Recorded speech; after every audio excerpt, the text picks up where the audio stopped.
Well, I mean, the first thing to say is that as of today, there are no leave campaigns. We voted to leave. The campaigns become people who've achieved... Oh, to be continued. Let's listen to the Prime Minister. Good morning, everyone. The country has just taken part in a giant democratic exercise, perhaps the biggest in our history.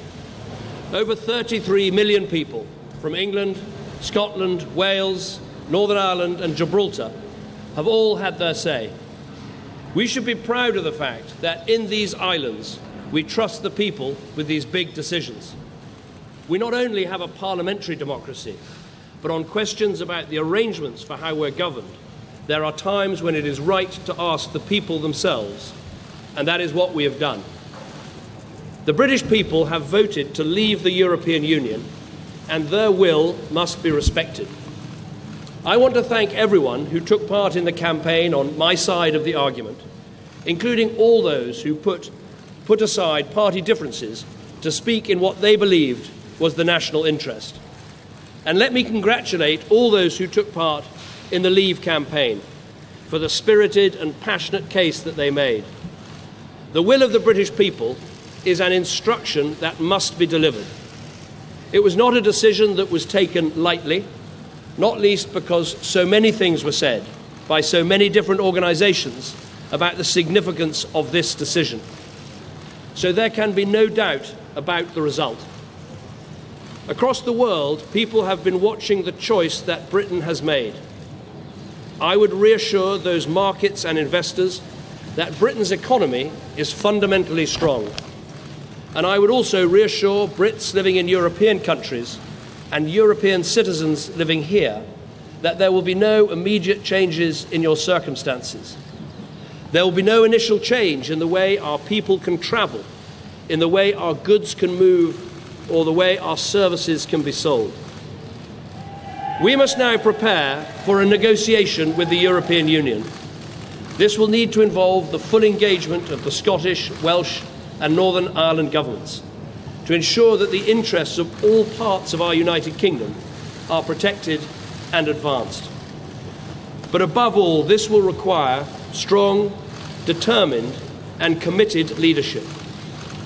I'm very proud and very honoured to have been Prime Minister of this country for 6 years. I believe we've made great steps, with more people in work than ever before in our history, with reforms to welfare and education, increasing people's life chances, building a bigger and stronger society, keeping our promises to the poorest people in the world, and enabling those who love each other to get married whatever their sexuality. But above all, restoring Britain's economic strength. And I'm grateful to everyone who's helped to make that happen. I've also always believed that we have to confront big decisions, not duck them. That is why we delivered the first coalition government in 70 years to bring our economy back from the brink. It's why we delivered a fair, legal and decisive referendum in Scotland. And it's why I made the pledge to renegotiate Britain's position in the European Union and to hold a referendum on our membership, and have carried those things out.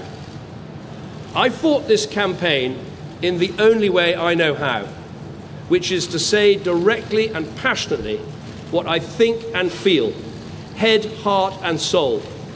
I held nothing back. I was absolutely clear about my belief that Britain is stronger, safer and better off inside the European Union. And I made clear the referendum was about this and this alone, not the future of any single politician, including myself. But the British people have made a very clear decision to take a different path. And as such, I think the country requires fresh leadership to take it in this direction. I will do everything I can as Prime Minister to steady the ship over the coming weeks and months. But I do not think it would be right for me to try to be the captain that steers our country to its next destination. This is not a decision I've taken lightly, but I do believe it's in the national interest to have a period of stability and then the new leadership required. There is no need for a precise timetable today, but in my view we should aim to have a new Prime Minister in place by the start of the Conservative Party conference in October. Delivering stability will be important, and I will continue in post as Prime Minister with my Cabinet for the next 3 months. The Cabinet will meet on Monday. The Governor of the Bank of England is making a statement about the steps that the Bank and the Treasury are taking to reassure financial markets.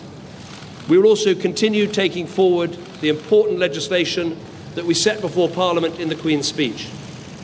And I've spoken to Her Majesty the Queen this morning to advise her of the steps that I'm taking. A negotiation with the European Union will need to begin under a new Prime Minister. And I think it's right that this new Prime Minister takes the decision about when to trigger Article 50 and start the formal and legal process of leaving the EU. I will attend the European Council next week to explain the decision the British people have taken and my own decision. The British people have made a choice. That not only needs to be respected, but those on the losing side of the argument, myself included, should help to make it work. Britain is a special country. We have so many great advantages. A parliamentary democracy where we resolve great issues about our future through peaceful debate. A great trading nation with our science and arts, our engineering and our creativity respected the world over. And while we are not perfect, I do believe we can be a model of a multiracial, multi-faith democracy where people can come and make a contribution and rise to the very highest that their talent allows.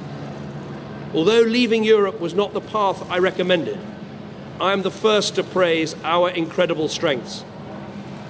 I've said before that Britain can survive outside the European Union, and indeed that we could find a way.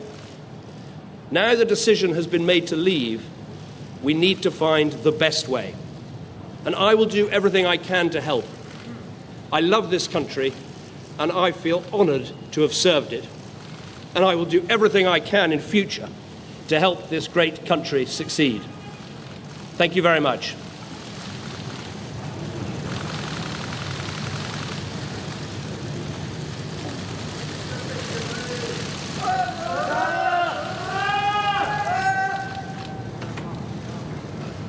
Well, there you have the scene on.